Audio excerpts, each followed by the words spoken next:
Copyright कर लिया था अपन ने, है ना। अब जो नेक्स्ट है टाइप्स ऑफ आईपीआर कर रहे थे अपन, types of intellectual property right, उसमें क्या क्या देख लिया था, उसमें हम लोगों ने देख लिया था कि भाई पेटेंट क्या होता है, अभी सिर्फ मतलब समझ रहे हैं, फिर इस पर इशूज़ देखेंगे। नेक्स्ट देखा हमने कि भाई कॉपीराइट क्या होता है, ये हमने समझ लिया। आज जो हम नेक्स्ट जानना चाह रहे हैं कि वो है ट्रेडमार्क, ठीक है। अब वो समझेंगे ट्रेडमार्क, क्लियर। पेटेंट और सॉरी जीआई टैग किया था, ठीक है, जीआई टैग किया था, ठीक, जीआई टैग किया था। आज करते हैं अपन क्या, ट्रेडमार्क, कॉपीराइट, ये सब समझते हैं। सबसे पहले समझते हैं ट्रेडमार्क। ट्रेडमार्क, अब ये ट्रेडमार्क क्या होता है, कभी देखा है ये जो पेप्सी का लोगो अलग है, कोक का लोगो अलग है ना, भाई मर्सिडीज़ का लोगो होता है, कंपनी के जो लोगो होते हैं ना, वो एक्चुअली में क्या होते हैं, ट्रेडमार्क होते हैं। मतलब क्या है ट्रेडमार्क, क्या होता है, पहले इसका मतलब समझो कि भाई ट्रेडमार्क क्या है। इसका मीनिंग अगर हम बात करें तो ये क्या है, अ मार्क, ये एक मार्क है, समझा कि तभी नाम में क्या दे दिया है, ट्रेडमार्क, ठीक है ना। ये एक मार्क है जिससे क्या होता है, उस मार्क को देख करके हम उसकी जो भी प्रॉपर्टी होगी, उसकी जो भी ओरिजिनलिटी होगी, ऑथेंटिसिटी होती है, वो सब हम समझ लेते हैं। इसलिए उसको क्या बोलते हैं हम, ट्रेडमार्क। समझा क्या, ट्रेडमार्क मतलब ऐसा मार्क होता है जिसको देख करके आप पहचान सकते हो कि हाँ इसकी ऑथेंटिसिटी ये है। नाइकी का ट्रेडमार्क अलग है, एडिडास का ट्रेडमार्क अलग है, मतलब उसको देख करके ही हम उसकी ऑथेंटिसिटी को ऑब्जर्व कर लें। इसलिए वो सारे चीज़ को हम क्या रेफर कर देते हैं, ट्रेडमार्क। मतलब क्या है, मार्क है जिससे क्या होगा, being capable of represented as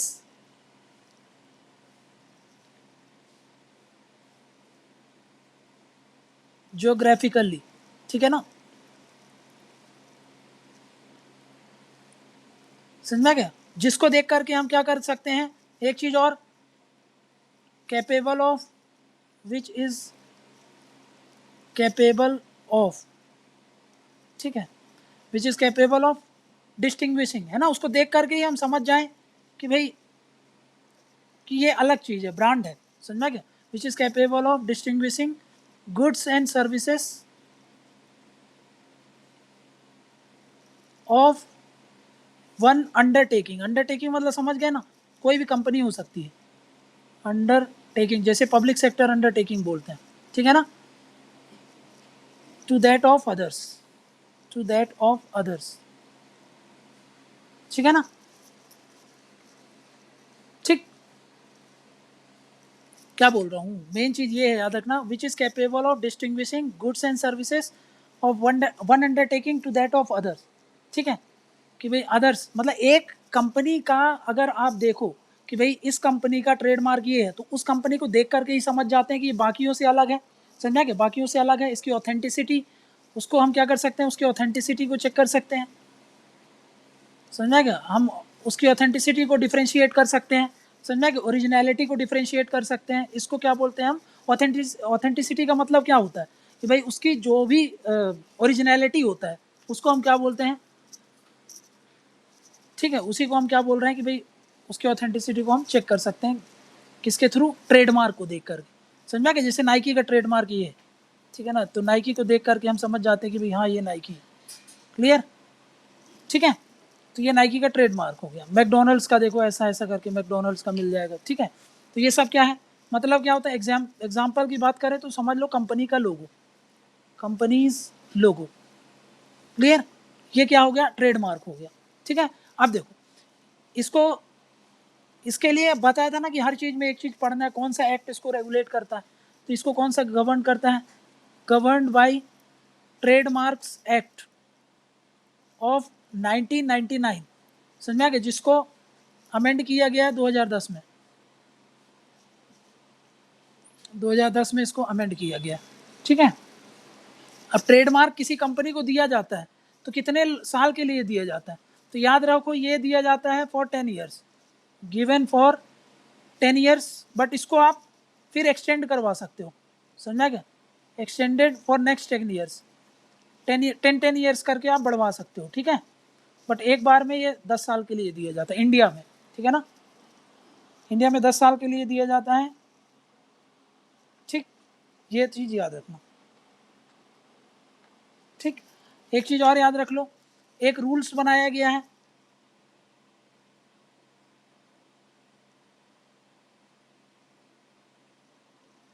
मतलब ये एक रूल्स बनाया गया जिसको मैं बोल रहा हूँ रूल्स ऑफ ट्रेडमार्क 2017। 2017 में एक रूल बनाया गया है कि भाई जो ट्रेडमार्क से रिलेटेड एक्टिविटीज़ है ना, उसमें ज़्यादा से ज़्यादा ईजनेस आए। समझ में? ईजनेस मतलब जल्दी से वो सारी चीज़ें फॉलो अप हो जाए, ज़्यादा पेपर वर्क ना करना पड़ेगा, ये सब के लिए, ठीक है ना। For ease of filing trademarks. मान लो कि भाई मैं एक अपनी कोचिंग बनाई, उस कोचिंग का मैंने लोगो बनाया, है ना। अब मैं चाह रहा हूँ कि मेरे नाम से ये लोगो रजिस्टर्ड हो जाए, तो इसके लिए जो भी फाइलिंग एक्टिविटीज़ पहले करते थे बहुत टाइम लेता था, अब वो सब चीज़ों को जल्दी से हो जाए, इसलिए ये रूल्स बनाया गया। समझ में गया? प्लस इसकी जो भी फीस वगैरह स्ट्रक्चर थी, पहले 10-15 प्रोसेस होते थे, उसको रेशनलाइज कर दिया गया, ज़्यादा ईजी कर दिया गया। अब ज़्यादा स्टेप्स नहीं होते, जो भी फीस थी वो सब भी रिफॉर्म करके चेंज कर दी गई है। मतलब ज़्यादा से ज़्यादा लोग इस चीज़ में आए। समझ में आ रहा है? तो उससे क्या होगा, हमारे यहाँ ज़्यादा से ज़्यादा कंपनियाँ बनने लगेंगी। समझ में आ गया? अभी मोदी जी ने बोला ना, बी वोकल फॉर लोकल, ठीक है ना। तो क्या है, रेशनलाइज्ड ट्रेडमार्क फीस, है ना। जो भी फीस थी उसको भी क्या किया गया, रेशनलाइज कर दिया गया। क्लियर है? ठीक, ये है तुम्हारा क्या, ट्रेडमार्क, ठीक है। ठीक, नेक्स्ट जीआई कर लिया अपन ने। हाँ, जीआई हो गया। अब क्या देखेंगे अपन, कॉपीराइट क्या होता है।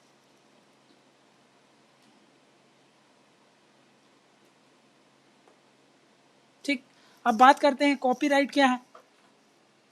कॉपीराइट किसके लिए दिया जाता है, आप कोई लिटरेरी वर्क जब करते हो ना, लिटरेरी वर्क, सॉन्ग, देखो मतलब कॉपीराइट मतलब क्या दिया है, देखो राइट है, आपका अधिकार है, आपने अपने दिमाग से, अभी दूंगा कौन कौन सी चीज़ों का, इन चीज़ों का अगर इन्वेंशन किया है, लिटरेरी वर्क किया है, सॉन्ग कंपोज किया है, म्यूज़िक कंपोज किया है, तो आपका अधिकार है कि आप उसको किस तरीके से कमर्शलाइज कर रहे हो। समझा ना? आप चाहते हो कि वो सिर्फ आप तक लिमिटेड रहे या फिर वो उसको फैलाए। जैसे कि मान लो कि टी सीरीज़ का पुराना गाना है, समझ में, जो मुकेश और ये किशोर कुमार जी लोगों ने गाया था, ठीक है ना।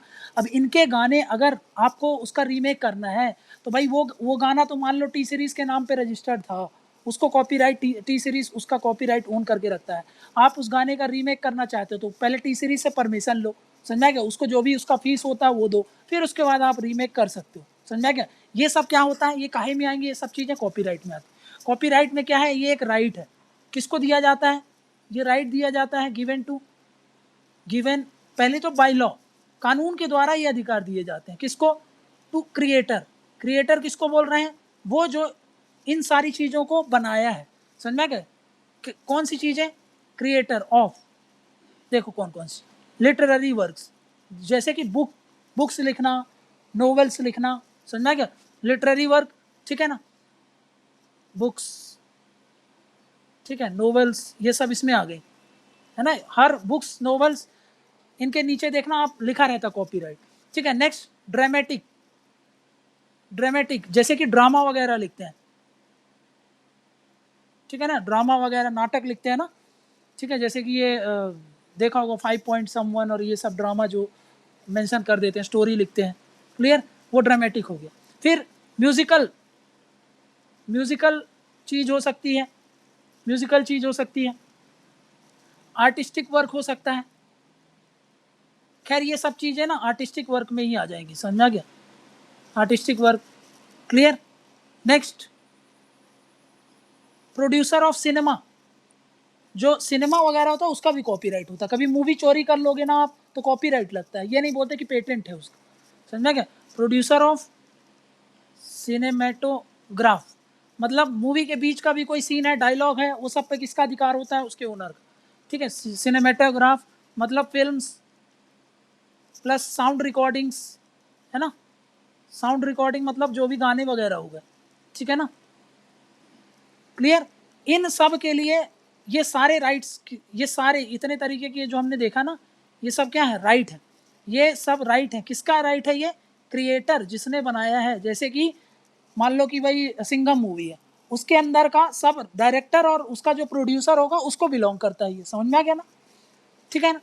अब उसका आपको सिंघम मूवी का क्लिप लगाना है किसी मूवी में तो उससे परमिशन लो भाई, क्योंकि वो उसका क्रिएटर है, समझा क्या? ये कॉपीराइट हो गया। अब देखो इसमें क्या राइट्स होते हैं, अब बात करें इसमें, तो ये राइट क्या करता है, ये जो राइट होता है मतलब कॉपीराइट की बात कर रहे हैं, कॉपीराइट क्या करता है, अलाउ करता है, किसको, अलाउस क्रिएटर को, ठीक है ना। क्या राइट अलाउ करता है, देखो पहला पहला रिप्रोडक्शन के लिए, समझ में कि भाई मान लो अगला प्रोड्यूस करना उसी का ही दूसरा वेरिएशन बनाना है कि नहीं बनाना है। जैसे पुराने गाना है तो रीमेक आता है ना, रीमेक आता है, पुराने गानों का नया गाना आता है, तो ऐसे क्यों आता है, क्योंकि वो क्रिएटर अलाउ करता है, समझ में क्या, मतलब right to reproduce, right of reproduction, समझ में क्या, कि भाई फिर से उसको रिप्रोड्यूस करना है कि नहीं करना है, समझ में रहे। नेक्स्ट, वो वाला गाना जो है वो लोगों में जाना चाहिए कि नहीं जाना चाहिए, समझा क्या।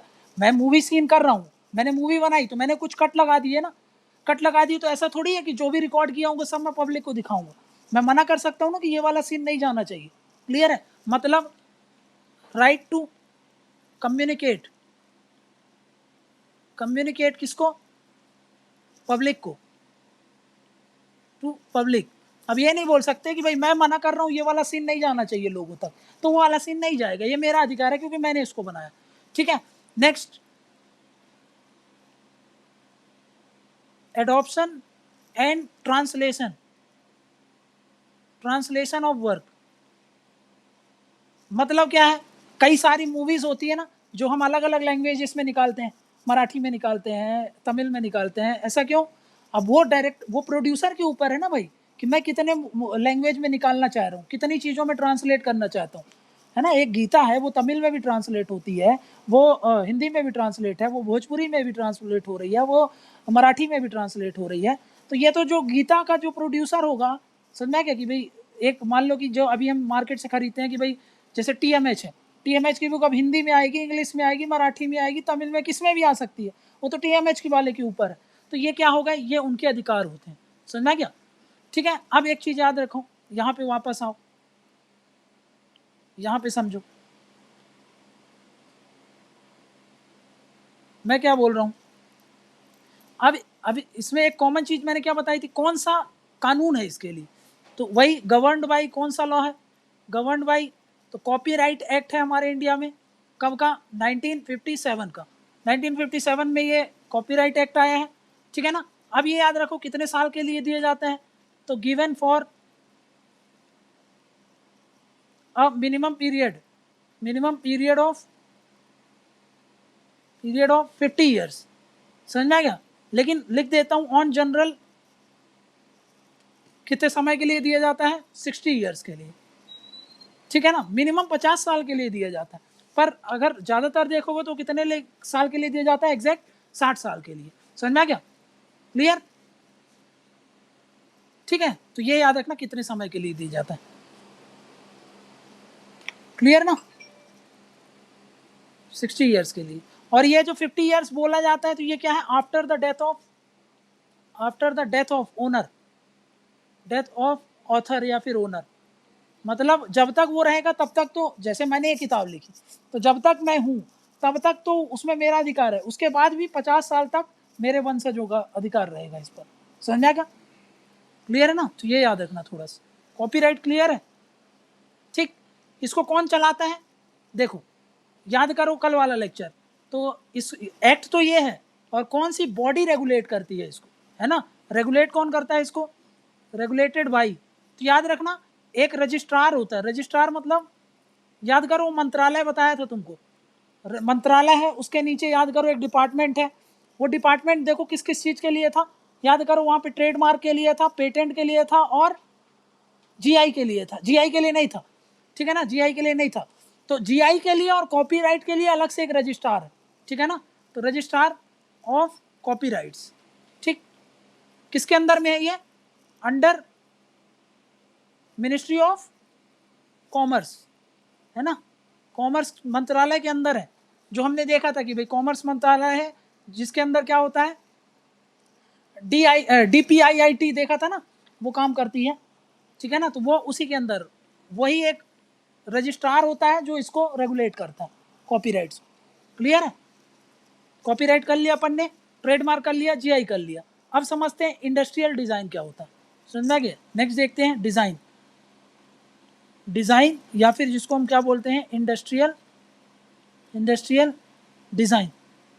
अब इसको सरल भाषा में अगर समझना है तो कभी देखा है कि भाई मान लो एक कार बनाते हैं तो कार का याद करो, कंप्यूटर में एक 3D मॉडल तैयार करते हैं।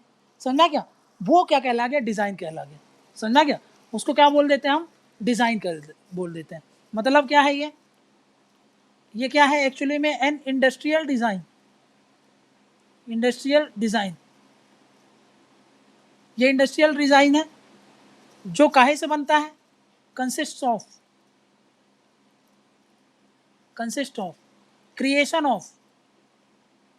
मैं किसी चीज़ का क्रिएट कर रहा हूँ, किसी चीज़ को बना रहा हूँ।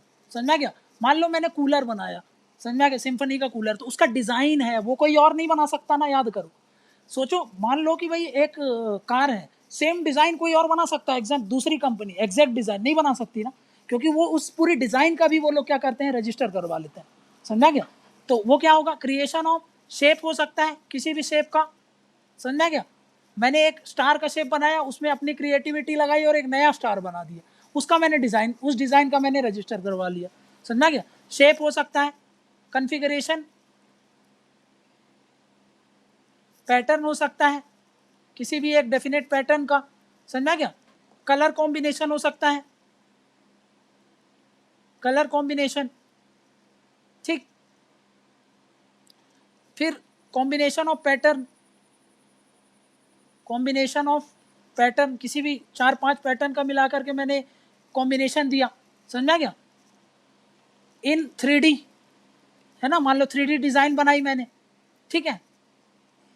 उन सब का क्या करेंगे? उन सब का जो डिज़ाइन होगा उसको अगर मैंने रजिस्टर करवा लिया तो वो क्या हो गया? डिज़ाइन में आ जाएगा, इंडस्ट्रियल डिज़ाइन का मैंने। समझा क्या?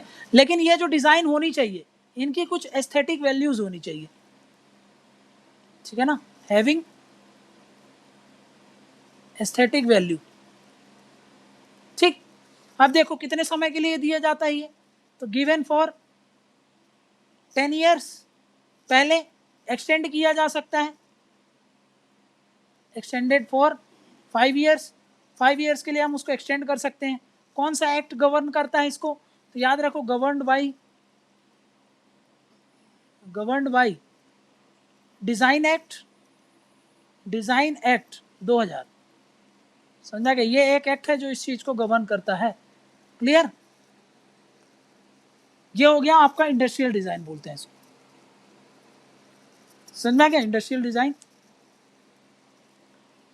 समझ में आ गया ना। तो कुल मिला के क्या याद रखना है कि भाई कोई भी 3D मॉडल जो भी हम कंप्यूटराइज वगैरह में बनाते हैं, उन सब का हमने क्या कर लिया? एक डिज़ाइन का, एक मॉडल का हमने रजिस्टर करवा लिया। अब उस डिज़ाइन को कोई और बनाएगा तो हम उस पर केस कर सकते हैं। समझ में आ गया? एग्जाम्पल क्या है?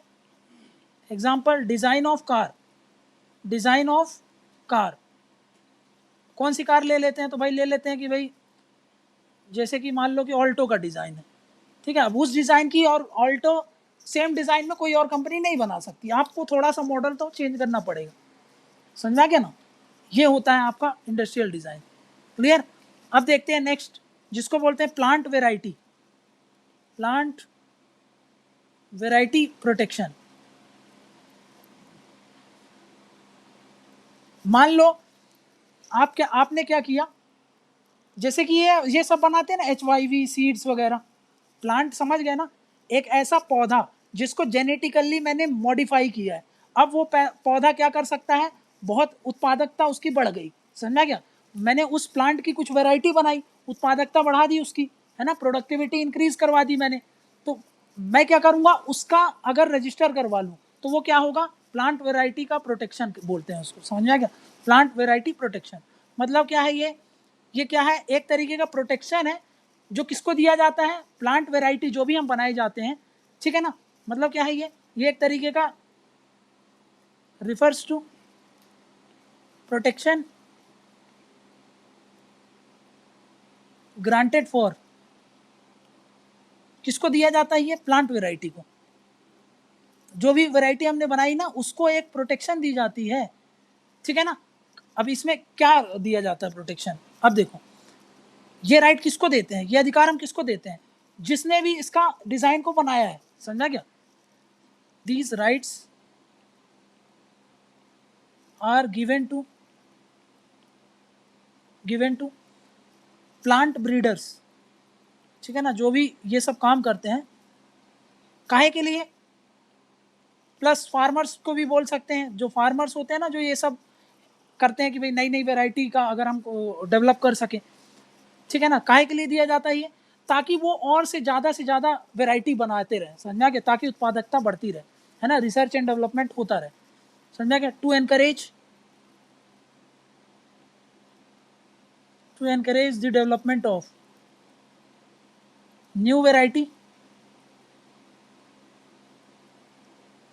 ऑफ प्लांट्स, है ना, नए नए प्लांट की वैरायटी का डेवलपमेंट होता रहे, इसलिए हम ये प्रोटेक्शन देते हैं। नहीं तो कल को कोई वो नहीं देगा ना भाई, हम तो बना लिए, अब उसी मेरा देखा सीखी कोई भी बना लेगा फिर, है ना, मैंने बनाया और तुमने इसमें देखा कि इसने क्या किया, तो तुम भी बना लोगे उसको, सेम चीज़ वही प्रोसेस करके। तो ऐसे में फिर मेरे को वो कहाँ से मिलेगा कि भाई मेरा मन और थोड़ी करेगा करने के लिए, मेरे को प्रोटेक्शन मिलने चाहिए, अधिकार मिलना चाहिए, ताकि मैं इसका कमर्शियल एक्सप्लॉयटेशन कर सकूँ, समझा ना, इसलिए ये एनकरेज किया जाता है। अब इसको कहे कि इससे थ्रू गवर्न किया जाता है, तो गवर्नड बाय, किसके द्वारा गवर्न किया जाता है ये, तो इसको बोलते हैं the protection of plant variety and farmers right act 2001। जब नहीं पता होता है ना तो बस ये लिख दिया करो, प्लांट वेराइटी प्रोटेक्शन एक्ट 2001, ये नाम लिख दिया करो और एक्ट लिख दिया करो, बस खत्म। कितने समय के लिए दिया जाता है, तो ये ड्यूरेशन कितना है इसका, तो ये याद रखो 18 ईयर्स के लिए, ठीक है ना, 18 ईयर्स के लिए दिया जाता है इसको, ठीक है, इंडिया में बात कर रहा हूँ मैं, ठीक। ये इतने तरीके के हमने जो चीज़ देखे उसको हमने इतने तरीके में रख दिया, क्लियर है। अब देखो, अब एक चीज़ थोड़ा सा दिमाग में रखना, इतना तो हमने देख लिया, तो इस अनुसार हम क्या बोल सकते हैं, एक क्लासिफिकेशन करते हैं। क्या क्लासिफिकेशन करते हैं, अब देखो ये जो आईपीआर है उसको हम दो पार्ट में डिवाइड कर रहे हैं, समझा क्या। एक हो गया इंडस्ट्रियल से रिलेटेड, इंडस्ट्री साइड से रिलेटेड, इंडस्ट्रियल रिलेटेड राइट्स, कभी कभी ये क्लासिफिकेशन देता है, और दूसरा है जिसको बोलते हैं कॉपीराइट्स रिलेटेड राइट, ठीक है।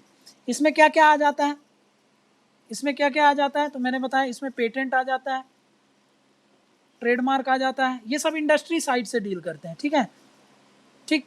ये क्या हो गया, डिज़ाइन आ गया इसमें, ठीक है, डिज़ाइन आ गया, जीआई आ गया, ठीक, क्लियर है। ट्रेड सीक्रेट्स हो गए, ट्रेड सीक्रेट समझते हो क्या होता है, ट्रेड सीक्रेट जैसे कि कभी सुना है कि कोका कोला का जो फॉर्मूला होता है वो कोई और नहीं यूज़ कर सकता, किसी को पता नहीं रहता, वो क्या होता है, वो कहलाते हैं ट्रेड सीक्रेट्स। मतलब कुछ ऐसे चीज़ें, मान लो कि अब कोका कोला इंडिया में बेचना है, तो इन्होंने क्या किया, इंडिया की गवर्नमेंट को क्या बोल दिया कि भाई ये मैंने अपने कोका कोला में ये यूज़ किया, ये मेरा फॉर्मूला है, समझा क्या। अब ये ह्यूमन कंजम्पशन के लिए ठीक है, इसमें कोई कंजम्पशन नहीं हो सकता, लेकिन इस फॉर्मूले को, ये जो हमारा ये सीक्रेट है, आप कहीं भी किसी भी कंपनी को शेयर नहीं कर सकते, तो उसको बोल देंगे, वो क्या कर दिया, उसने क्या अप्लाई किया है, ट्रेड सीक्रेट, समझा क्या। मैगी का मसाला है, वह उसके जैसा मसाला कोई और क्यों नहीं बना पा रहा, है ना, क्योंकि वो ट्रेड सीक्रेट में होगा। कोका कोला जैसा टेस्ट किसी और कोल्ड ड्रिंक में क्यों नहीं है, क्योंकि वो ट्रेड सीक्रेट्स के अंदर प्रोटेक्ट रहते हैं, समझना क्या। तो ये सब क्यों है, इंडस्ट्रीज को एनकरेज करने के लिए ना। बाकी कॉपीराइट का तो समझ ही गए हो आप क्या है, अभी डील कर लिया हम लोगों ने, कॉपीराइट्स क्या क्या किसको किसको बोलते हैं, वो क्या क्या इंक्लूड करता है, म्यूजिक, ये सब चीज़ें, ठीक है ना, क्लियर है। तो ये एक क्लासिफिकेशन होता है। अब इतना हम लोगों ने बेसिक्स पढ़ लिया, अब एक ऑर्गेनाइजेशन समझते हैं जो कॉपीराइट को क्या करती है, कॉपीराइट को एनकरेज करती है, प्रमोट करती है, ठीक। अब देखते हैं, एक संस्था है कौन सी, जिसको बोलते हैं WIPO, World Intellectual Property Organization, ठीक है। अब ये WIPO इसका क्या काम है, क्या करती है ये, इस पर सेपरेट एक क्वेश्चन आ चुका है एक बार, ठीक है ना, MPPSC में एक बार ये आया था कि WIPO का 3 मार्क्स में आया था इसको लिखने को। तो अभी देखते हैं कि भाई ये क्या काम है।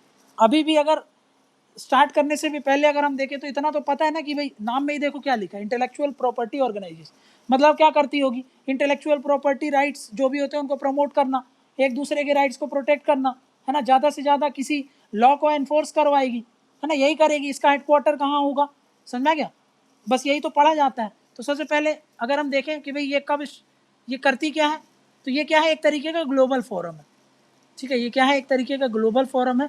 फोरम मतलब एक ऐसा प्लेटफॉर्म जहां पर इंटेलेक्चुअल प्रॉपर्टी राइट से रिलेटेड मैटर्स को डिस्कस किया जाता है, समझा क्या, डिस्कस किया जाता है, प्रॉब्लम्स आइडेंटिफिकेशन किया जाता है और बेटर इम्प्लीमेंटेशन के लिए काम में जो भी फ्यूचर में काम करा जाता है उसका डिस्कशन होता है, प्लस उसको ऑन ग्राउंड इम्प्लीमेंट किया जाता है, इसलिए बोलते हैं इसको, ये क्या है, एक तरीके का फोरम है, ठीक है ना। फोरम मतलब क्या होता है, एक तरीके का प्लेटफॉर्म, प्लेटफॉर्म मतलब जहाँ पर हम सारी चीज़ों को डिस्कस करते हैं और उसका समाधान निकालने का कोशिश करते हैं, ठीक है। तो वो क्या है, एक तरीके का ग्लोबल फोरम है।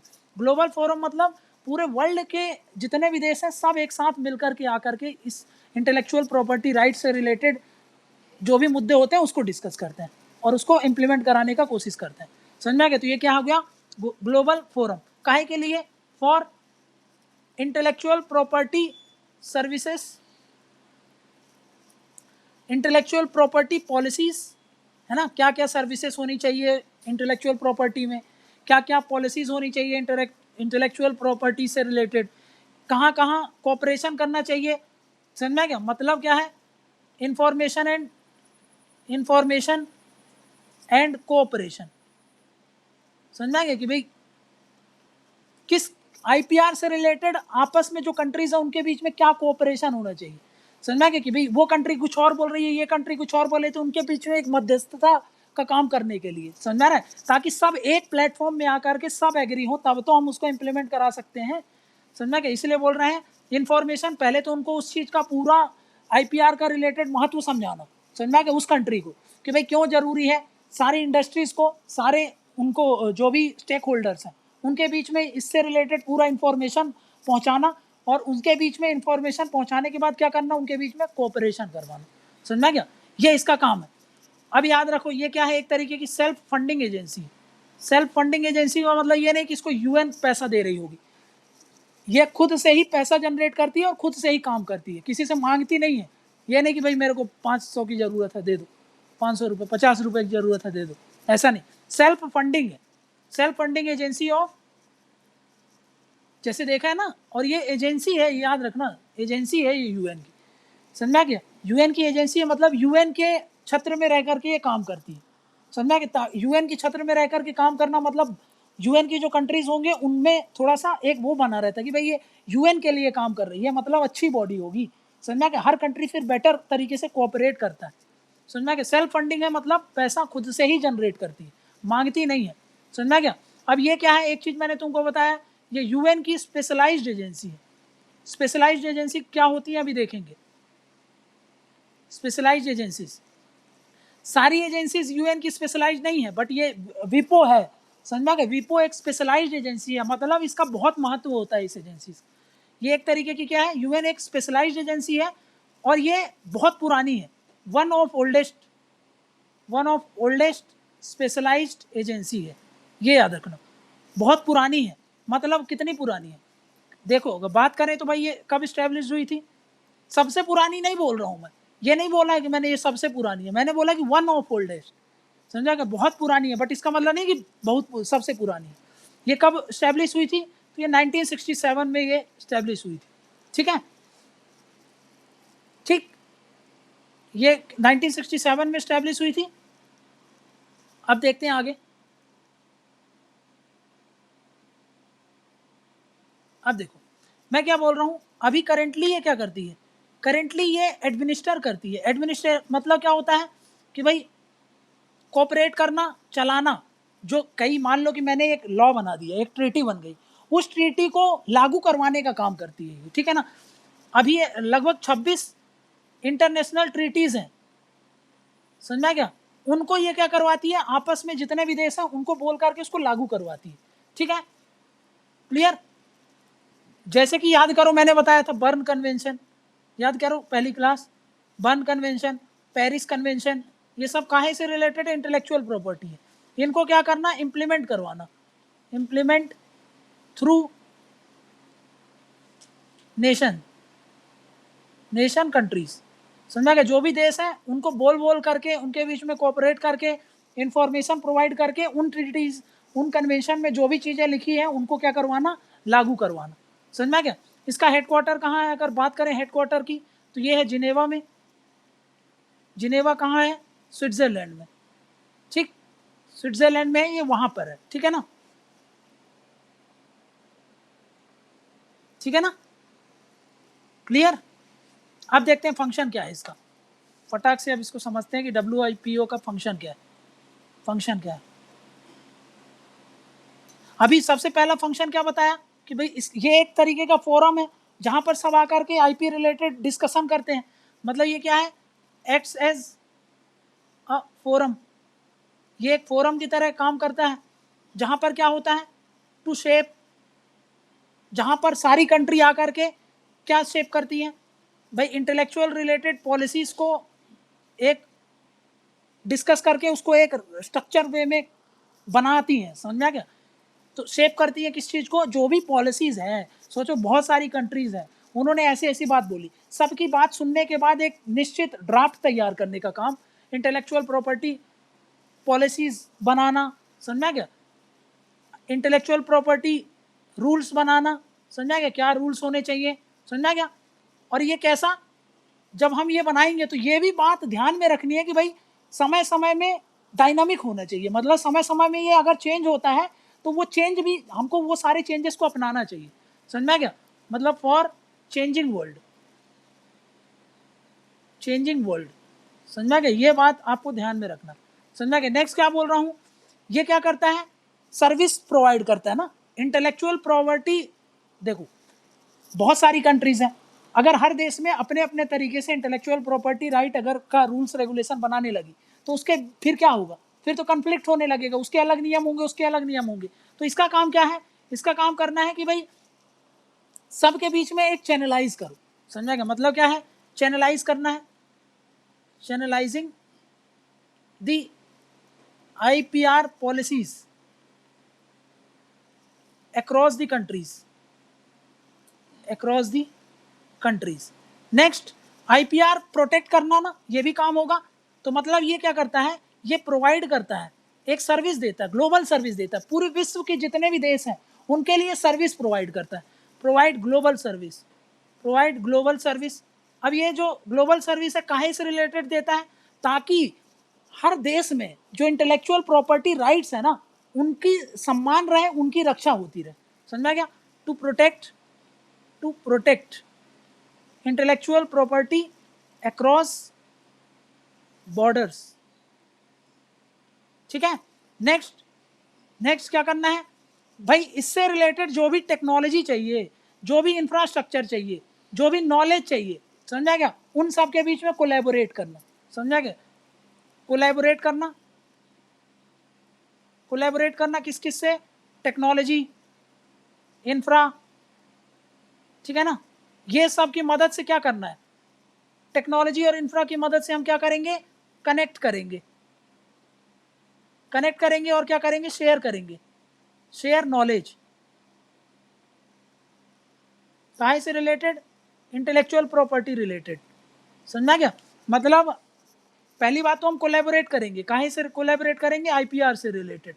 उसमें क्या किया जाएगा? देखो टेक्नोलॉजी की मदद से और इंफ्रास्ट्रक्चर की मदद से।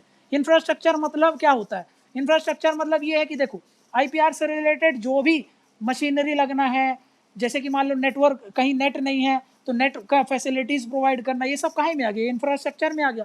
काहे? उससे क्या होगा? हम कनेक्टिविटी बना पाएंगे, उससे क्या होगा? हम नॉलेज शेयर कर पाएंगे, है ना? सब इंडस्ट्रीज को IPR से रिलेटेड नॉलेज हो। समझा गया? ये प्राइम ऑब्जेक्टिव होता है। जब तक उनके पास इंफॉर्मेशन नहीं होगी तो वो क्या करेंगे? जैसे MSME सेक्टर है, MSME सेक्टर हमारे यहाँ जो लघु उद्योग होते हैं उनमें ये सब नॉलेज नहीं रहता, इसलिए वो बनाते हैं और फिर उसका वो उनको उतना बेनिफिट नहीं मिल पाता क्योंकि उनके पास ये सब नॉलेज ही नहीं है कि हमको यार पेटेंट करवा लेना चाहिए हमको ये। इसीलिए तो सरकार इनकरेज कर रही है कि ये सब में बढ़ावा मिले। समझा क्या?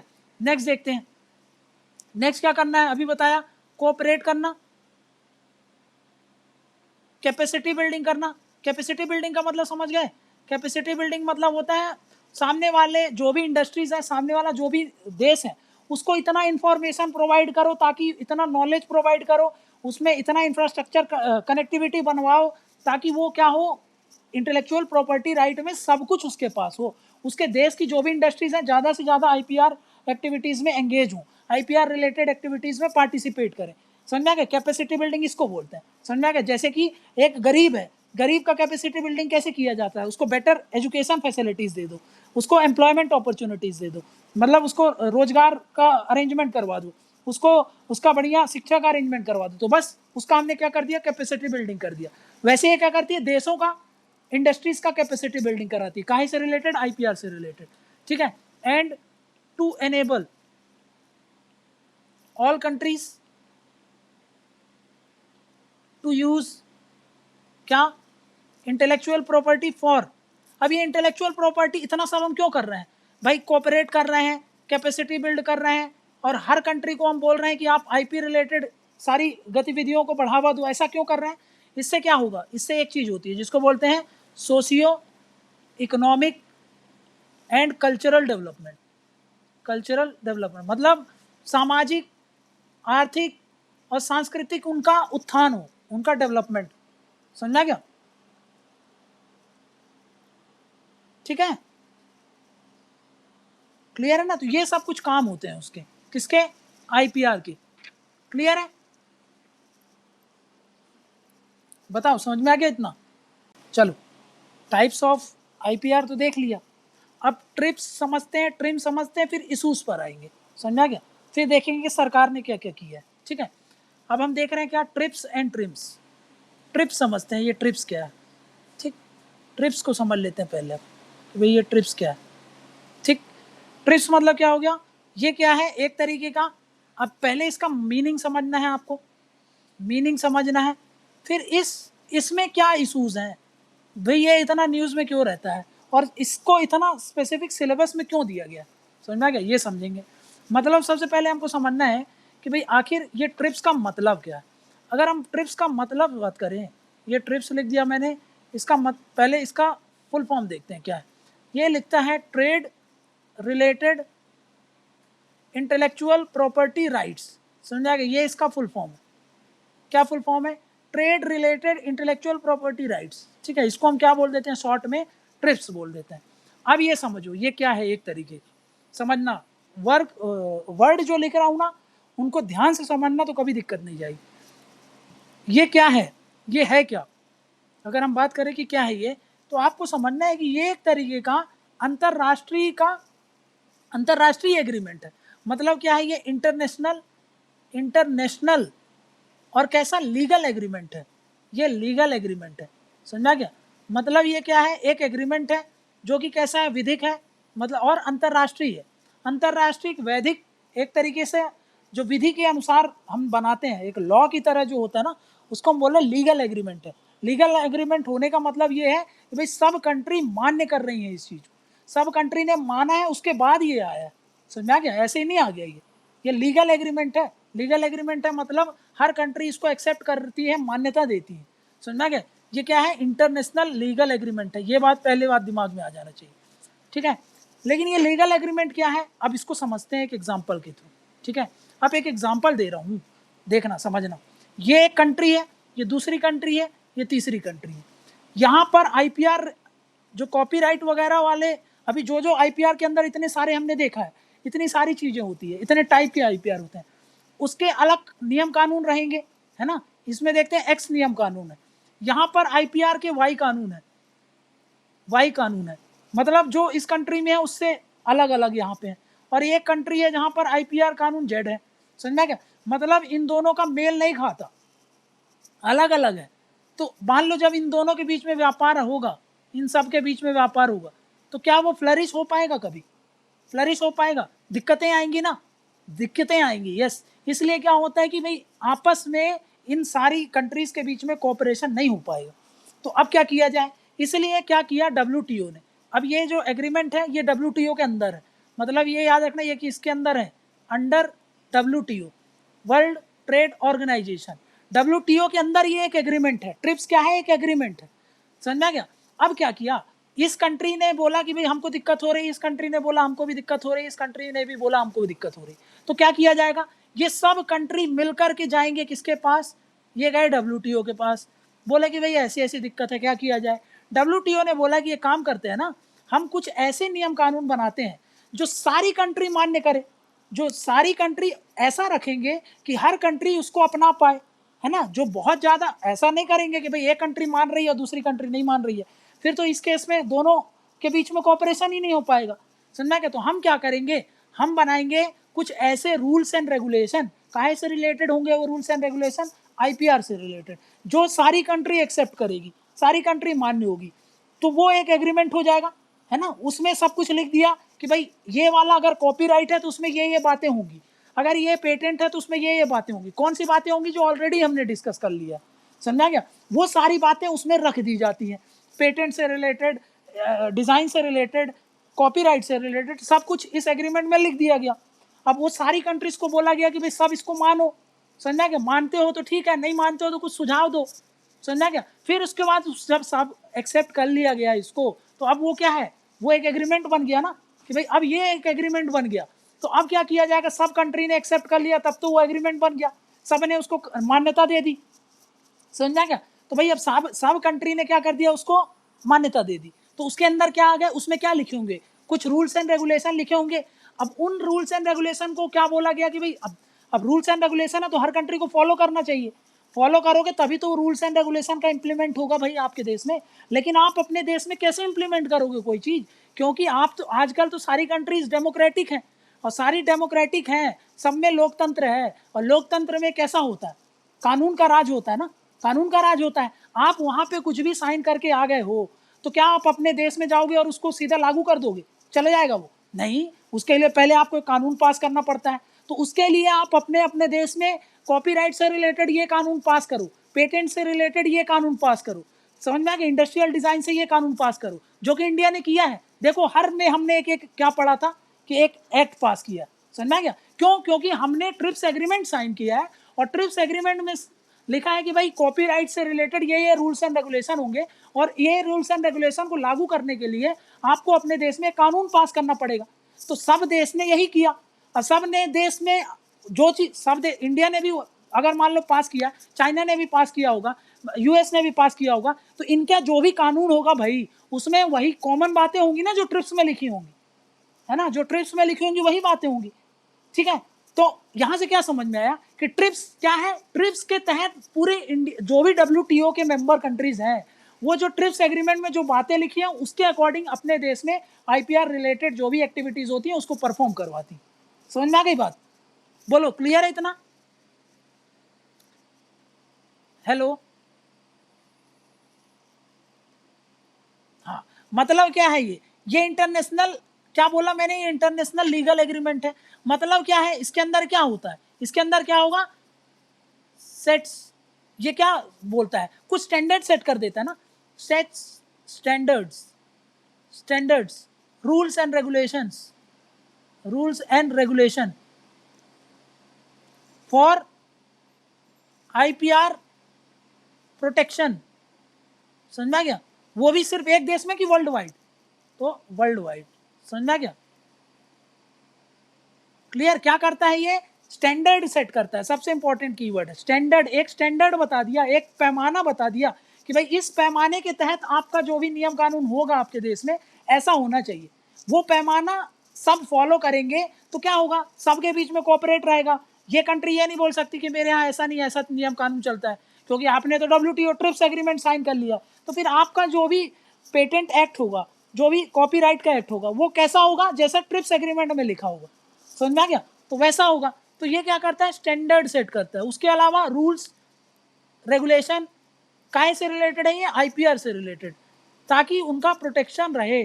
समझा गया? IPR को तो प्रोटेक्ट ही तो करना है, तभी तो सोशियो इकोनॉमिक डेवलपमेंट आएगा, तभी तो एनकरेज करेंगे लोग। समझा गया? क्लियर है? ये इसका मतलब समझ लिया ना क्या है ये एक एग्रीमेंट है। क्लियर है? मीनिंग क्लियर है? अब देखो, अब मैं क्या बोल रहा हूँ, ये जो ट्रिप्स एग्रीमेंट था ये ट्रिप्स एग्रीमेंट कब आया?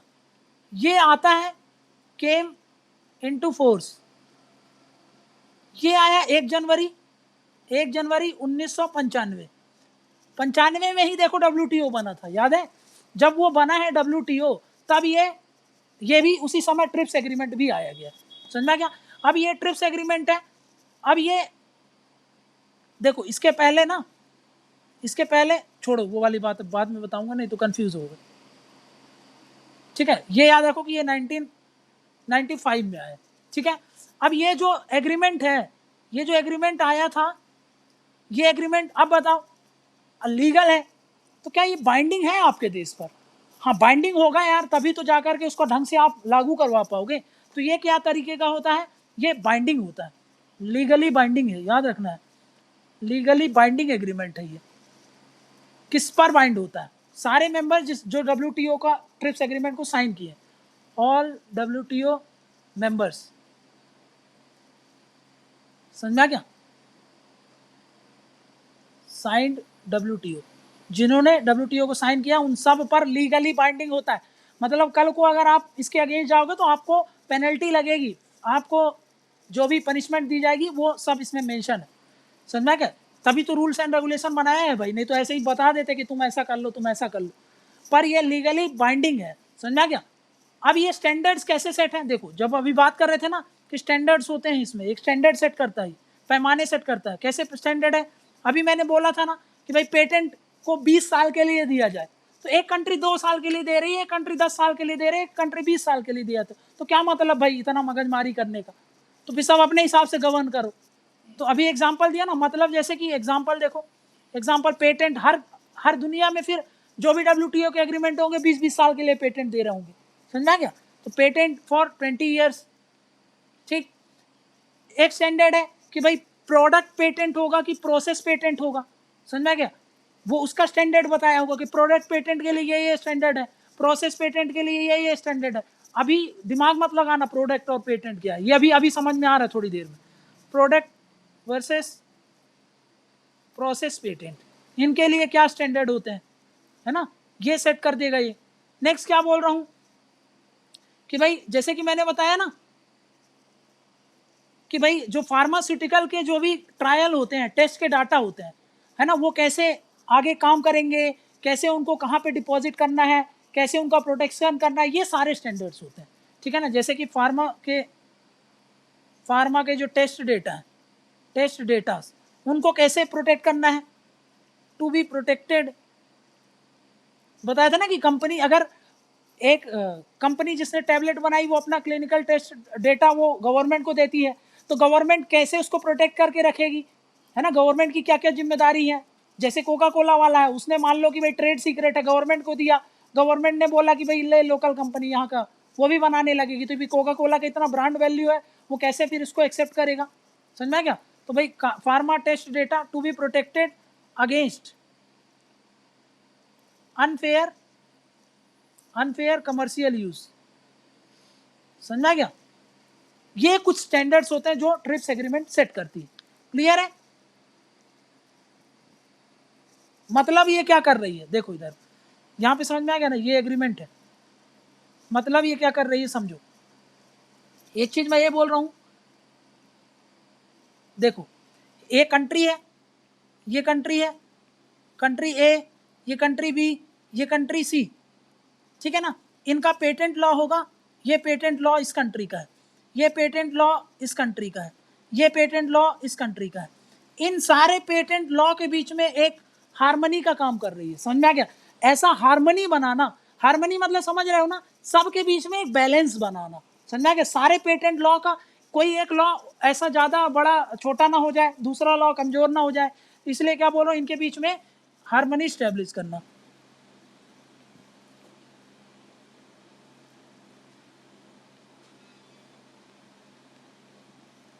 समझ में आ गया? हार्मनी बनाना, हार्मनी मतलब क्या होता है? एक बैलेंस बनाना, समझ में आ गया? कि भाई एक बैलेंस बना करके रखना, ठीक है ना? जैसे फंडामेंटल और DPSP के बीच में एक हार्मनी होगी तभी तो ढंग से चीज़ें लागू हो पाएंगी, अन्यथा कैसे हो पाएंगी? या तो आप DPSP को लागू करोगे तो फंडामेंटल राइट वायलेट होगा, या फंडामेंटल राइट को वायलेट करोगे तो DPSP लागू नहीं हो पाएगा, तो ऐसी चीजें होती हैं। ठीक है, क्लियर है? क्लियर है इतनी बात?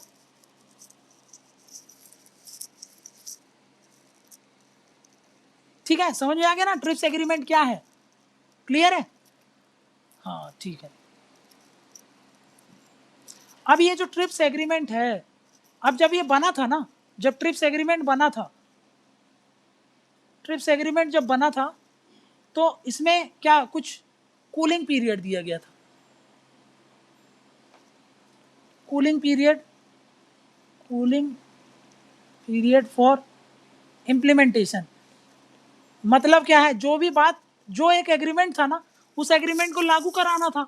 लागू कराने को हम क्या बोलते हैं अपने अपने देश में? इम्प्लीमेंट करना। अब कौन सा देश कितने साल में इसको इम्प्लीमेंट कराएगा, उसके लिए इन्होंने कुछ क्राइटेरिया दिया था। क्या क्राइटेरिया दे रहा था? उन्होंने बोला था जो कुछ डेवलपिंग कंट्रीज हैं उनको ये 5 साल के अंदर करना पड़ेगा। ठीक है ना? तो इसको क्या कर दिया था? अब देखो ये कब आया था? 1995 में आया था ना ये। तो उसको बोला था कि कुछ डेवलपिंग कंट्रीज हैं उनको 5 साल का कूलिंग पीरियड दिया था।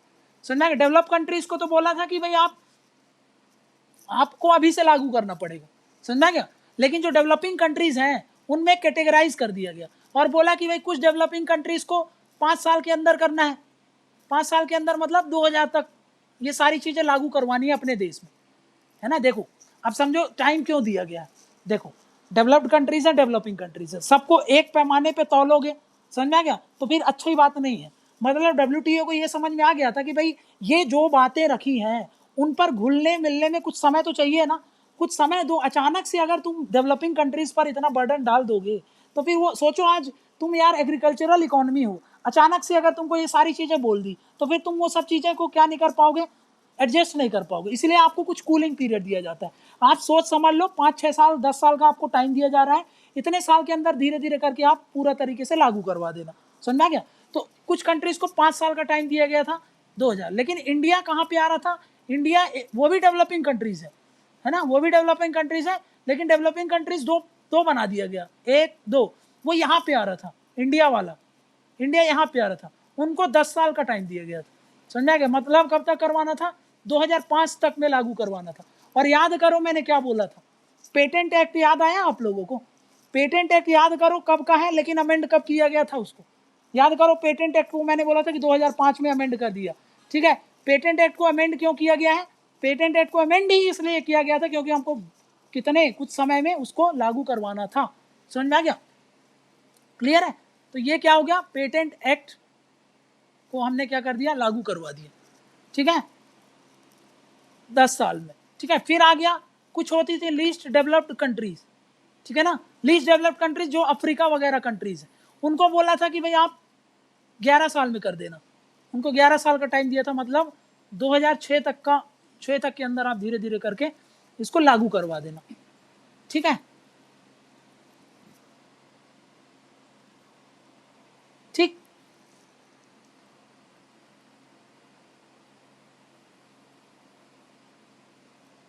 क्लियर है ये ट्रिप्स एग्रीमेंट क्या था? अब देखो ये ट्रिप्स एग्रीमेंट के तहत ही, ट्रिप्स एग्रीमेंट जो हमने साइन किया है किस किस चीज से डील करता है? ट्रिप्स एग्रीमेंट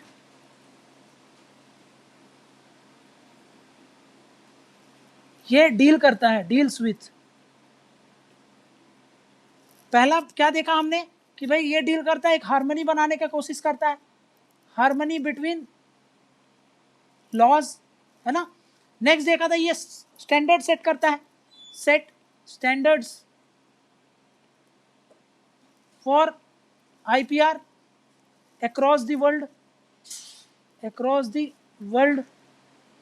समझ गया? नेक्स्ट क्या बोल रहा हूं, मान लो कल को कोई डिस्प्यूट हो गया, समझा क्या? डिस्प्यूट मतलब एक कंट्री और दूसरी कंट्री के बीच में लड़ाई हो गई IPR को रिलेटेड, जो कि अक्सर होती है इंडिया और बाकी जो वेस्टर्न कंट्रीज है। तो फिर उसका समाधान कैसे होगा, उसका भी बात इसी में लिखा है। समझा क्या? मतलब उसको बोलते हैं डिस्प्यूट रिजोल्यूशन, डिस्प्यूट रिजोल्यूशन। समझ गया? डिस्प्यूट मतलब होता है कि इन केस अगर कंफ्लिक्ट हो गया दो कंट्रीज के बीच में, समझा गया कि भाई नहीं ऐसा नहीं ऐसा है, तो फिर उसका समाधान कैसे करेंगे, ये भी WTO में लिखा है। नेक्स्ट क्या बोल रहा हूँ, एनफोर्समेंट मैकेनिज्म, एनफोर्समेंट मैकेनिज्म मतलब कैसे उसको इम्प्लीमेंट कराया जाए अपने देश में, ये भी इसमें लिखा है। एनफोर्समेंट मैकेनिज्म या फिर एनफोर्समेंट जो भी प्रोसीजर्स हैं, ठीक, क्लियर, उसको कैसे डील किया जाए वो भी इसमें मेंशन है। प्लस मान लो कि किस मैटर पर अगर कुछ गड़बड़ होती है तो उसको कैसे समाधान किया जाए। ये तो लड़ाई की बात नहीं कर रहा हूँ। मान लो कि भाई कोई भी इशू है, कंट्रीज को लगता है कि भाई इसमें ऐसा ऐसा हो सकता है, तो उसके लिए क्या क्या उपचार होंगे ये भी उसमें बता दिया गया कि भाई ऐसे केस है तो उसके लिए ये उपचार है, ये केस है तो उसके लिए ये उपचार है। मतलब उसको क्या बोलते हैं, रेमेडीज। समझा क्या? मतलब ये कहाँ से डील करते हैं, रेमेडीज। रेमेडीज कहाँ से, विथ रेस्पेक्ट टू आईपीआर। समझा कि इंटेलेक्चुअल प्रॉपर्टी राइट से जो भी रेमेडीज है उसको हम क्या बोल देते हैं, ठीक है ना, ये बात समझ में आ गई। तो आईपीआर एग्रीमेंट किस किस चीज से डील करता है ये हमने समझ लिया, क्या है ये समझ लिया हम लोगों ने। अब देखते हैं कि भाई इसमें गड़बड़ी क्या है, ठीक है, गड़बड़ी क्या है, और एक और चीज समझेंगे, ट्रिप्स प्लस क्या है। पहले गड़बड़ी समझते हैं पहले इशूज क्या है। इशूज क्या है, एक इशू है भाई जिसको मैं बोल रहा हूं वन साइज फिट्स ऑल। समझ में, वन साइज फिट्स ऑल। अब इसका मतलब क्या है, वन साइज फिट्स ऑल मतलब एक ही स्टैंडर्ड हो जिसको सारी दुनिया एक्सेप्ट करे, ये है। अब इसको समझो मैं क्या बोलना चाह रहा हूँ, इससे मैं क्या समझाना चाह रहा हूँ। एक तरफ है डेवलप्ड कंट्रीज, डेवलप्ड कंट्रीज, ठीक, दूसरी तरफ है डेवलपिंग कंट्रीज, डेवलपिंग कंट्रीज, ठीक, तीसरी तरफ है लीस्ट डेवलप्ड कंट्रीज। समझ में आ गया, जो अफ्रीकन नेशन है। इसमें कौन कौन आ गया, जैसे कि यूरोपियन कंट्रीज, यूरोपियन कंट्रीज हो गई, यहाँ पर अमेरिका, यूएसए, ये सब कहाँ पे आ गए, यहाँ पे ऑस्ट्रेलिया, न्यूजीलैंड, ये सब यहाँ पे आ गए, ठीक है ना, ऑस्ट्रेलिया, न्यूजीलैंड, ठीक है। यहाँ पे कौन आ गया, इंडिया, चाइना, ठीक, ब्राजील, ये सब यहाँ पे आ गए, रसिया यहाँ पे आ गया, ठीक है। लीस्ट डेवलपमेंट कंट्री मतलब अफ्रीकन कंट्रीज। अब देखो इसमें क्या है, ये कुछ स्टैंडर्ड सेट किए इन्होंने मिल करके, समझ गए, ये सब ने मिल करके एक स्टैंडर्ड सेट किया। लेकिन ये जो स्टैंडर्ड है ना, ये स्टैंडर्ड, अब एक बात बताओ, ये कहाँ है, डब्ल्यूटीओ में। डब्ल्यूटीओ ने ये स्टैंडर्ड सेट किया ना, और डब्ल्यूटीओ में दबदबा किसका है, डब्ल्यूटीओ में दबदबा है डेवलप्ड कंट्रीज का। समझा क्या? तो जो वो क्या चाहते हैं, वो चाहते हैं कि जैसा हम चाह रहे हैं, मतलब जो डेवलप्ड कंट्रीज के फेवर में हो, जो डेवलप्ड कंट्रीज के लिए हित में हो, जो डेवलप्ड कंट्रीज को अच्छा करे, डेवलप्ड कंट्रीज का जिसमें फायदा हो, वो सारे स्टैंडर्ड्स होने चाहिए इसमें। समझा गया? और जब ये बना था डब्ल्यूटीओ, तो उसमें दबदबा किसका था, वेस्टर्न कंट्रीज का था। तो वो क्या चाहते हैं, यही स्टैंडर्ड्स ये लोग भी फॉलो करें। अरे सोचो, आप इंडस्ट्रियलाइज्ड हो, आप कैसे हो, इंडस्ट्रियलाइज्ड हो, तो आपके स्टैंडर्ड्स अलग होंगे। ये कैसे हैं, ये एग्रीकल्चर बेस्ड हैं अभी, समझा गया, ये एग्रीकल्चरलिस्ट हैं। इनके स्टैंडर्ड, आप जो स्टैंडर्ड सेट करोगे इनके लिए वो वैलिड नहीं रहेंगे। समझ रहे हैं? तो क्या होगा, ये जो चाहते हैं, इनके स्टैंडर्ड जो होते हैं, वो क्या चाहते हैं, डेवलप्ड कंट्रीज, कि वो सब थोपे जाएं, इन पर भी वही लागू हो, इन पर भी वही लागू हो, और इन पर भी वही लागू हो। ऐसा पॉसिबल है क्या? इसलिए क्या होता है, कोई भी बात पर, किसी भी बात पर जब चर्चा होती है ना, तो उसका आउटकम नहीं निकल पाता। समझा क्या? क्योंकि one size fits all approach लेके चलते हैं ये डेवलप्ड कंट्रीज। समझा क्या, क्या बोल रहा हूं मैं ये बोल रहा हूं कि भाई ये जो वन साइज फिट्स ऑल मतलब क्या है, कि भाई इसका एम क्या है, इसका एम ये है कि हम एक्सटेंड करें, एक्सटेंडिंग स्ट्रिक्टर स्ट्रिक्टर जो आईपीआर रिजीम्स होते हैं ना, उनको भी ये डेवलपिंग कंट्रीज फॉलो करें, जैसा हम चाह रहे हैं वैसे ही ये करें, सारी कंट्रीज वैसे ही करें। समझ में, स्ट्रिक्टर,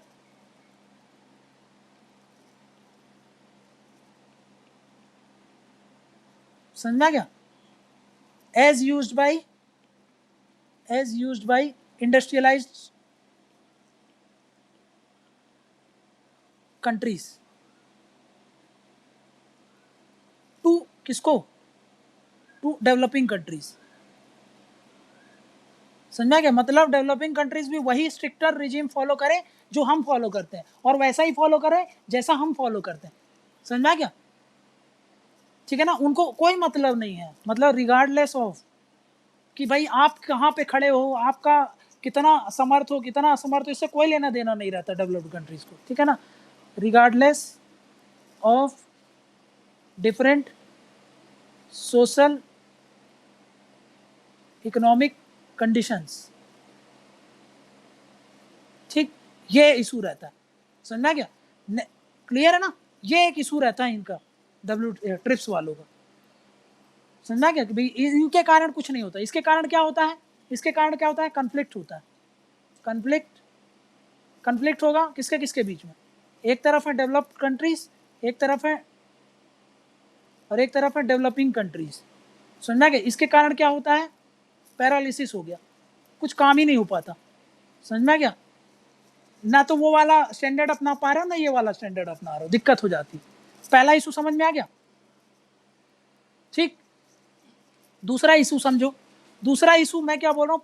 दूसरा इशू बता रहा हूँ। Product patent versus process patent. ठीक है, ये एक इशू रहता है। अब देखो, product patent versus process patent, जो बड़ी देर से हम सुन रहे थे कि क्या है, अब समझो इसको।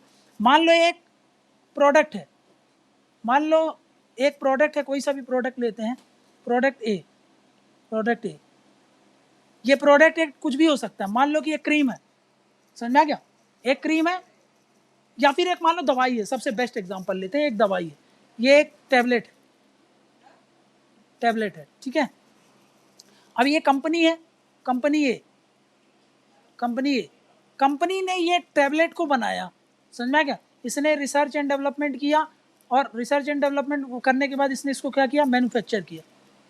ठीक है, इसको मैन्युफैक्चर कर दिया। उसके बाद मैन्युफैक्चर करने के बाद इसने क्या कर दिया?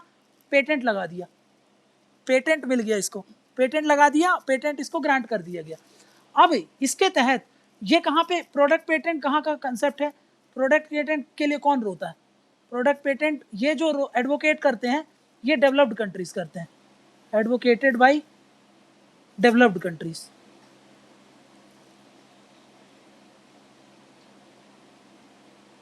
ठीक है ना? अब ये क्या बोलते हैं भाई, अब ये जो टैबलेट बन गई ना, पीए टैबलेट जो भी है, ये पीए टैबलेट अब कोई और नहीं बना सकता। मतलब उस प्रोडक्ट पर इस कंपनी का हक हो गया। अब उस प्रोडक्ट को कोई और कंट्री नहीं बना सकता अनटिल अनलेस वो कंपनी को जो भी रॉयल्टी फीस होती है वो पे ना किया हो और उससे परमिशन ना ली हो, तब तक वो उस प्रोडक्ट को बना ही नहीं सकता। ऐसा ये बोलते हैं, और बोलते हैं कि पेटेंट जो होता है ऐसा होना चाहिए। कौन बोलता है? Developed countries. समझा गया? ऐसा बोलते हैं। लेकिन अब क्या होता है, जो ये कौन करता है? ये जो प्रोसेस पेटेंट है, ये प्रोसेस पेटेंट है। डेवलपिंग कंट्रीज क्या बोलते हैं? देखो, ये बोलते हैं कि भाई कंपनी ने भले बनाया होगा, ये प्रोडक्ट ए है, हम क्या कर रहे हैं? हम एक कंपनी बी है, वही प्रोडक्ट बना रही है, सेम प्रोडक्ट। समझ में आ गया ना? पीए मतलब सेम प्रोडक्ट क्या है? अभी सेम ले रहे हैं हम, प्रोडक्ट सेम है। ये बोलती है कंपनी भी कि भाई एक काम करो ना, हम क्या कर रहे हैं, हम वो वाला प्रोसेस अपना ही नहीं रहे हैं जो प्रोसेस ये बनाई हो। हम तो भाई उसके तरीके से नहीं बना रहे ना कि वो किस तरीके से बनाई है, हम दूसरे तीसरे तरीके से बना सकते हैं। मतलब हम कोई ऐसा ढूंढा है 4-5 तरीका और उस तरीके से हम बना रहे हैं। समझ रहा है भाई? हमको थोड़ी पता है कि किस तरीके से आपने ये हलवा बनाया है। ऐसा थोड़ी है कि आपने हलवा बना लिया तो अब कोई और हलवा बना ही नहीं सकता। आपने भाई तेल डाल के बनाया है, मैं घी डाल के बना रहा हूँ। समझ रहा है? आपने शक्कर डाला है, मैं गुड़ डाल के बना रहा हूँ, है ना? बट बना तो मैं भी हलवा ही रहा हूँ। तो इसका मतलब ये थोड़ी है कि अब कोई हलवा ही नहीं बना सकता, है ना? ये बोलते हैं कौन? Developing countries. और वो कंपनीज क्या बोलते हैं? डेवलप्ड कंट्रीज की अब कोई हलवा ही नहीं बना सकता। तो ये बोलते हैं पागल हो क्या भाई, आप इस मेथड से बनाओ ना, आपको जैसे बनाना है। भाई हम भी तो बना सकते हैं दूसरे मेथड से। मतलब ये किस चीज़ का बोलते हैं? हाँ, प्रोडक्ट वही बनाएंगे, प्रोडक्ट वही बना रहे, पर डेवलप्ड कंट्रीज बोलते हैं कि भाई इस प्रोडक्ट को अब तुम मत बनाओ, या फिर तुम पहले बना लिए होते। समझा? कि अब हमने बना लिया तो हमको देख करके अब तुम बनाने लगे हो। पर वो क्या बोलती हैं, जो एक डेवलप कंट्रीज बोलती हैं कि भाई ये क्या है? ये प्रोसेस है ना, ये प्रोसेस है, ये एक तरीका है, आपने इस तरीके से बनाया, आपने प्रोसेस कौन सा यूज किया, प्रोसेस ए यूज किया, लेकिन मैं प्रोसेस ए थोड़ी यूज कर रहा हूँ, मैं प्रोसेस बी यूज कर सकता हूँ, सी यूज कर सकता हूँ, डी यूज कर सकता हूँ, कोई भी प्रोसेस लेकर के मैं बना सकता हूँ। ऐसा थोड़ी होना चाहिए कि भाई उस टैबलेट को अब कोई नहीं बना सकता, पैरासीटामोल है तो भाई आप ही बनाओगे क्या, बाकी कंपनी भी तो है, उनके पास भी हक है ये बनाने का। तो ये बोलती है कौन, डेवलपिंग कंट्रीज। प्रोसेस पेटेंट के लिए कौन बोलती है, डेवलपिंग कंट्रीज, कि बोलते हैं कि भाई आप एक काम करो ना, आप एक काम करो, आप क्या करो, प्रोसेस को पेटेंट करा लो, मतलब ए का प्रोसेस यूज करके अब कोई नहीं बना सकता, समझा क्या, ए का जो प्रोसेस है उसको यूज करके कोई वो टैबलेट को बना ही नहीं सकता, इस पर आपका पेटेंट होना चाहिए, इस पर थोड़े पेटेंट होना चाहिए कि भाई आप अब पैरासीटामोल बना ही नहीं सकते, समझा क्या। तो ये एक इशू रहता है, इसमें झगड़ा रहता है। डेवलप एक तरफ है डेवलप्ड कंट्रीज, डेवलप्ड कंट्रीज, और दूसरी तरफ कौन है, डेवलपिंग कंट्रीज, समझा क्या। इसको बोलते हैं हम क्या, प्रोडक्ट पेटेंट और प्रोसेस पेटेंट में क्या इनके बीच में झगड़ा रहता है, समझ में आ गया, क्लियर है ये। अब देखो नेक्स्ट थर्ड क्या बोल रहा था मैं, एक इशू है, issue of data exclusivity, data exclusivity ये क्या है, इसको नेक्स्ट स्लाइड में पढ़ेंगे, ठीक है।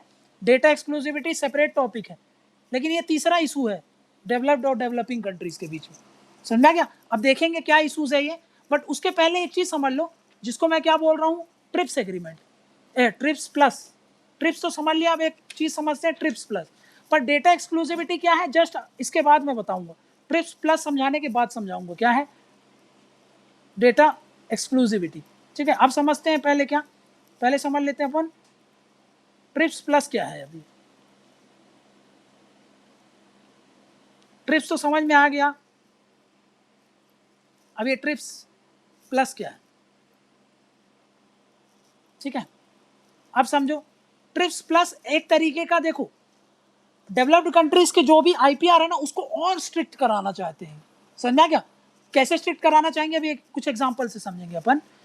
ये क्या करते हैं, पहले ट्रिप्स प्लस समझो, ट्रिप्स प्लस क्या बोलता है, ये बोलता है हायर लेवल ऑफ, पहले एक स्टेटमेंट लिखते हैं फिर उसको समझते हैं, higher level of protection norms, समझ में आ गया, ये कीवर्ड है higher level of protection norms. Protection norms मतलब आईपीआर को सुरक्षा करवाना है, किसको, डेवलप्ड कंट्रीज को, किससे, दूसरी कंट्रीज से। तो उसके लिए क्या चाहते हैं कि बहुत कठिन, मतलब बहुत ज़्यादा नॉर्म्स होना चाहिए, मतलब वो चाहते हैं कि उनका किसी भी तरीके से कोई भी इन्वेस्टमेंट जब वो करते हैं तो वो खतरे में ना पड़े, समझा क्या। तो इसीलिए बोलते हैं उसको प्रोटेक्शन नॉर्म्स, वो भी कैसा, बहुत हायर लेवल का प्रोटेक्शन नॉर्म्स डिमांड करते हैं, समझा क्या। ये क्या करते हैं, डिमांडेड बाई डेवलप्ड कंट्रीज, समझा क्या, डेवलप्ड कंट्रीज ये डिमांड करती हैं, ठीक है ना। और वो भी कौन से नॉर्म्स, जो डब्ल्यूटीआई ने ट्रिप्स रिजे पे है ही नहीं, ट्रिप्स एग्रीमेंट में कभी ये जो डब्ल्यूटीओ की कंट्रीज थे एक्सेप्ट ही नहीं किए थे, ये लोग उसको भी मांगना चालू करते हैं, समझा गया। ट्रिप्स प्लस मतलब अलग से कुछ है नहीं, प्लस मतलब जो चीज़ है नहीं उसके भी बियॉन्ड जाकर के आप ये बोलने लगते हो कि भाई हमको ये सुरक्षा चाहिए, ये सुरक्षा चाहिए। भाई ये सब होता तो ट्रिप्स में लिखा ही नहीं है ना, जब ये एग्रीमेंट में ही नहीं है तो आप कैसे डिमांड करने लगे, समझा क्या। मतलब डिमांड करते हैं ये डेवलप्ड कंट्रीज, लेकिन ये जो डिमांड्स हैं they are not prescribed by WTO regime, समझा क्या। जो WTO के नॉर्म्स से भी ज़्यादा बढ़कर के ये डिमांड करते हैं, इसलिए हम इसको बोलते हैं क्या, ट्रिप्स एग्रीमेंट। मतलब समझ में आ गया ना। प्लस क्यों बोल रहे हैं, प्लस इसलिए बोल रहे हैं कि जो ट्रिप्स एग्रीमेंट जितना बोलता है उसके भी जाकर के आप डिमांड करने लगते हो। देखो ये ट्रिप्स के स्टैंडर्ड्स हैं, यहां तक है ट्रिप्स के स्टैंडर्ड्स, इसके भी बियॉन्ड जाकर के आप डिमांड करने लगे हो, समझा क्या। डिमांड करते हैं, demands going beyond trips standards, समझा गया ना,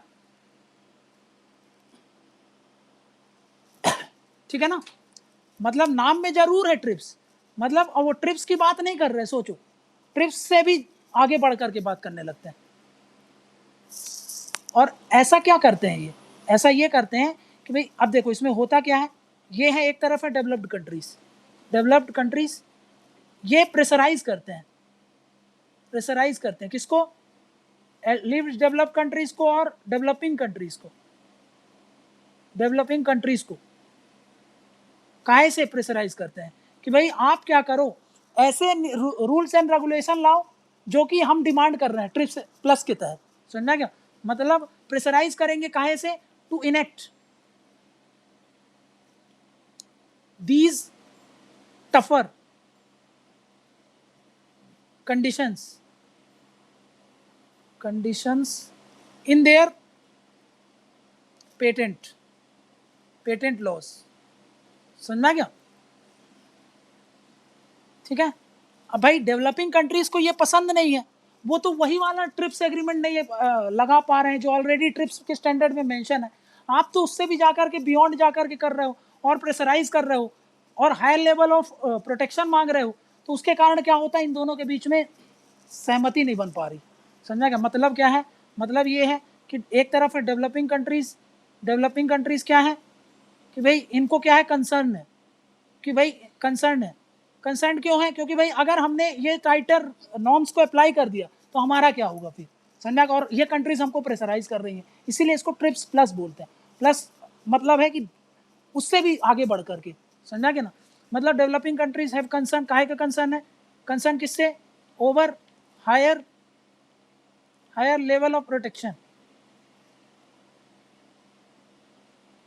ठीक है ना, इससे क्या होगा, वो डरते हैं, है ना, फियर, काहे का फियर है उनको, भाई अगर वो प्रोटेक्शन दे देंगे ना, इफ प्रोटेक्शन दे दिया, हायर लेवल ऑफ प्रोटेक्शन ये दे दिया, तो भाई हमारी जो यहाँ की लोकल इंडस्ट्रीज है वो कम्पीट नहीं कर पाएंगे, समझा क्या, मतलब क्या होगा, इंडिजिनस मतलब हमारे देश की इंडिजिनस कंपटीशन जो होगा वो कम्पीट नहीं कर पाएंगी, और इसके कारण क्या होगा, एक चीज़ और होगी, जब कम्पीट नहीं कर पाएगा तो उसके कारण क्या होगा, कंपटीशन कम होगा। अब याद रखो, सोचो कि पहले अगर यूएस का माल आ रहा था, हमारा माल आ रहा था, तो भाई कंपटीशन रहता तो सस्ते में मिल रहा था, जब कंपटीशन नहीं होगा, कंपटीशन कम हो जाएगा, तो भाई प्राइस राइज होगा कि नहीं, प्राइस बढ़ जाएगा, और वो सबसे ज़्यादा कंसर्न है इंडिया को मेडिसिन में, इंडिया का सबसे ज़्यादा कंसर्न कहाँ है, इंडिया में मेडिसिन, क्योंकि इंडिया की जो मेडिसिन है वो जेनेरिक ड्रग्स पर चलती हैं, वो पूरे विश्व में सप्लाई करता है बहुत सस्ते में, लेकिन अगर ट्रिप्स प्लस को मान लोगे तो फिर ये क्या हो जाएगा, टाइटर रिजीम हो जाएगा, टाइटर रिजीम हो जाएगा तो प्राइस बढ़ जाएगा, प्राइस बढ़ जाएगा तो हमारा कंपटीशन खत्म हो जाएगा, और हम क्या हो जाएगा, हमारा इंडस्ट्रीज बैठ जाएंगी, इसके कारण क्या होगा, इसके कारण क्या होगा, हमारी जो हेल्थ सिक्योरिटी है वो कॉम्प्रोमाइज़ कर जाएगी, health security will be compromise, और ये हमारे देश में ही नहीं होगा, क्योंकि हम तो वहाँ सब कंट्रीज में सप्लाई करते हैं ना, और सबसे ज़्यादा हम कहाँ पे सप्लाई करते हैं, पुअर कंट्रीज में, तो पुअर कंट्रीज का क्या होगा फिर, समझ में क्या, पुअर कंट्रीज का भी जो हेल्थ सिक्योरिटीज़ है, पुअर कंट्रीज का हेल्थ सिक्योरिटीज़ वो भी कॉम्प्रोमाइज़ हो जाएगा, समझ में रहा है, तो सिर्फ डेवलपिंग कंट्रीज को ही नुकसान नहीं है, सबको नुकसान होगा इस चीज़, क्लियर है, तो ये है ट्रिप्स प्लस, इसीलिए डेवलपिंग कंट्रीज इसको अप्लाई नहीं करना चाहती हैं, क्लियर है ये बात।